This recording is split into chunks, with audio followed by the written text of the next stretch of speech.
One of the most fascinating texts I studied while I was in college was Off Track Planet's travel guide for the young, sexy, and broke. I pored over every page, committing every tip to memory. Useful advice like how to travel for cheap and how to join the Mile High Club. College was not going to prepare me for the world. The world was going to prepare me for the world. So when I was invited on a road trip across the US, living out of a minivan, it's giving broke. I didn't have to think twice. I imagined classic road trip films like Thelma and Louise and Harold and Kumar Go to White Castle, with their timeless themes of friendship, freedom, and self-discovery. I packed my backpack and DSLR camera and joined two German dudes, Michael and Nick, on the life-changing adventure that would surely prepare me for the real world and save me from the mundane and normal I desperately wanted to escape. Day 2, Las Vegas, Nevada. I scribble into my journal. I want to go home. The last of Las Vegas peeked out of the rear view window, and ahead of me was an endless, dusty road. I contemplated asking Michael and Nick to drive me to the airport. Already it was clear. Living in a van for a whole month would be a hell I had made for myself, an introvert, traveling in cramped quarters with two people I barely knew. By then, I learned Nick was a German cliché. His holy trinity was rules, efficiency, and order. Instead of looking at the scenery, he would read the car manual. And Michael was always cheerful, but soon his cheeriness grated on me, his chubby cherub cheeks always smiling for no reason. What was worse was they were already friends, so I was the odd one out. Once we reached Arizona, Michael insisted we stop at the ghost town of Chloride, population 287. We arrived after nightfall. Spooky, Michael grinned at me. In English, you know ghost town doesn't mean there'll be ghosts, right? Walking around the next day, I clicked my camera at anything and everything, abandoned rubbish and broken glass, trying to find something worth looking for. Who would want to live here? As we were walking by, a woman standing in her dusty front yard said aloud, "It's beautiful, isn't it?" We weren't sure if she was talking to us or to herself. She admired her surroundings, and in spooky fashion, as if to answer our question, "That is why we live here." I squinted under the high desert sun, looking around, trying to see what she saw. The journey felt like survival, day in and day out. Looking for showers, looking for a Walmart parking lot to sleep at, packing and unpacking, watching the world flash by the car window. My camera footage was a never-ending montage of trees, and when there were no trees, there were rocks and dust. The point was to have this exciting, out-of-the-ordinary experience, but all I could think was, when is this going to start being fun? After traveling through Arizona, New Mexico, Texas, Louisiana, Mississippi, Alabama, and the Florida Panhandle, we finally found ourselves in Georgia. On the side of a tree-lined highway was a small painted sign that said, "Hostel." Hostel in the Forest sounded like the title of a horror movie I would never watch, much less want to be a part of, so I became increasingly skeptical as we drove down a long dirt path through the tall trees further into the forest. "Let's just check it out," Michael smiled at the wheel. I panicked and looked at Nick for backup, but he had not seen any horror movies because they were, quote, absurd and had no logic. I was outnumbered. Germany 2, USA 1. Hostel in the Forest turned out to be a hippie community one would hardly imagine in a gun-toting red state like Georgia. People walked around in the dirt without shoes. The cabins had mosquito nets instead of walls, and there were compost toilets. I was hesitant up until my shoes came off and my bare feet touched the soft, pillowy forest floor. And then my shoes weren't the only thing to come off. The hostel was surrounded a lake that was clothing optional. The boys were already swimming when I dipped my toe in. Fuck it, I said to myself, and stripped before I could change my mind. I swam up to them, giving myself lots of personal space, and tried not to make eye contact. I dressed immediately upon exiting the lake. Since the guys were still naked, I kept my distance and sat on the ground. "Hello!" A middle-aged couple, completely nude, approached us. This was not the sexy and young, sexy and broke I had imagined. Paralyzed with discomfort, I curled into a little ball and put my head on my knees. Everything about this place went against my normal. Nudity in public is not normal.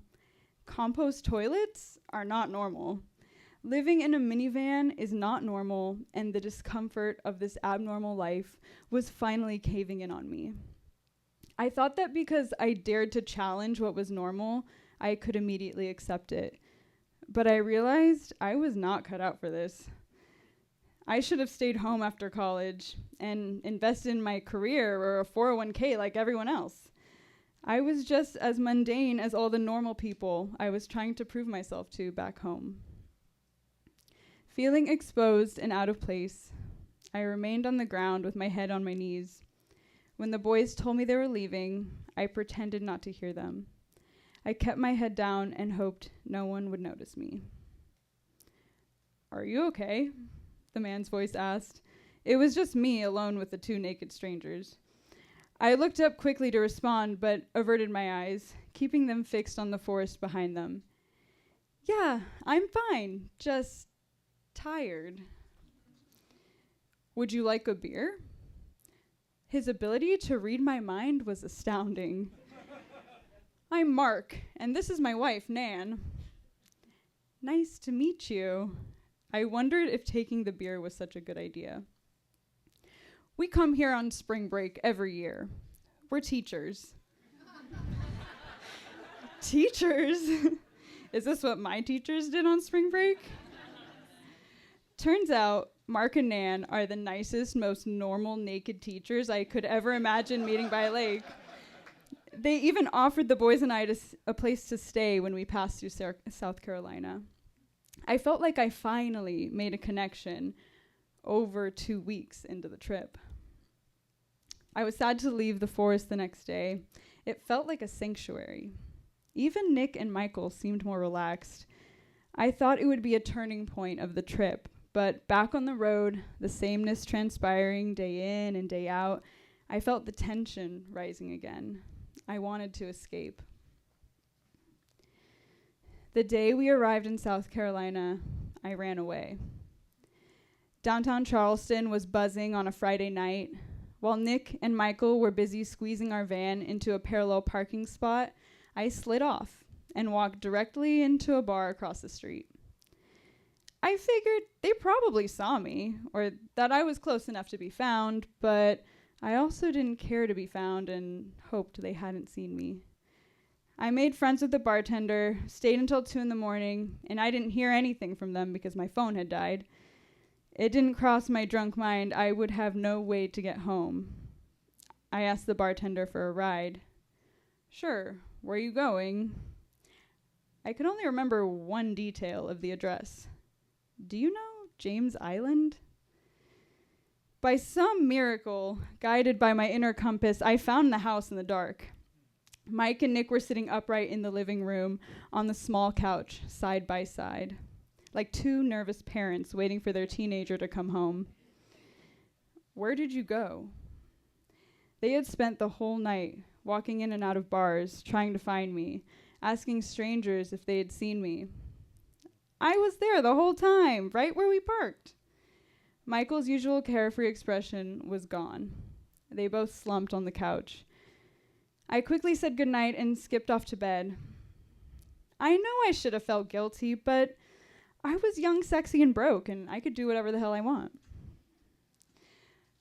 Looking back, I remember how grateful I was that the boys always spoke English during the trip. I thanked them one night for doing that just for me. "Of course," Nick remarked, "we want you to be part of the conversation." Then I felt a pang of guilt. Most of the time, I'd stare out the window, letting my mind drift as I counted the days until we'd be home. They went out of their way to make me feel included, and I would shut them out. Sometimes, too tired to keep up with the conversation, I'd pretend to fall asleep. "Katia? Katia?" Michael would ask softly to see if I was still awake, but when I didn't respond, they'd switch to German, their voices low and familiar. On Nick's birthday, we pulled into a campsite for the night. Huddled together in our minivan living room, we lit a piece of paper as a makeshift candle. Nick cracked open a bottle of whiskey that he had saved for the occasion. It was dark outside, and the interior car light cast a warm glow above our heads. "This is a very special birthday," Nick said. "Thank you for sharing this trip with me." He looked at Michael and I. The tiny flame connected us in a quiet celebration of where we'd been and the journey we still had ahead. We returned to the desert and spent our last day in Sedona, a bougie spot for middle-aged rich hippies and their yoga retreats. We hiked to the top of the cliffs, and you could see red dust for miles. I set my camera down to take in the view. "No more pictures?" Michael smiled. "I think I got it. Let's all take one together." I learned two things. One, turns out nothing I read during college helped me in the real world. And two, not all adventures are full of excitement. Out from behind the camera, finally seeing with my own eyes, there it was, the beauty the woman in the desert had talked about. It was right there in front of me, even in the dustiest of places. Katia Brunson, ladies and gentlemen. Katia.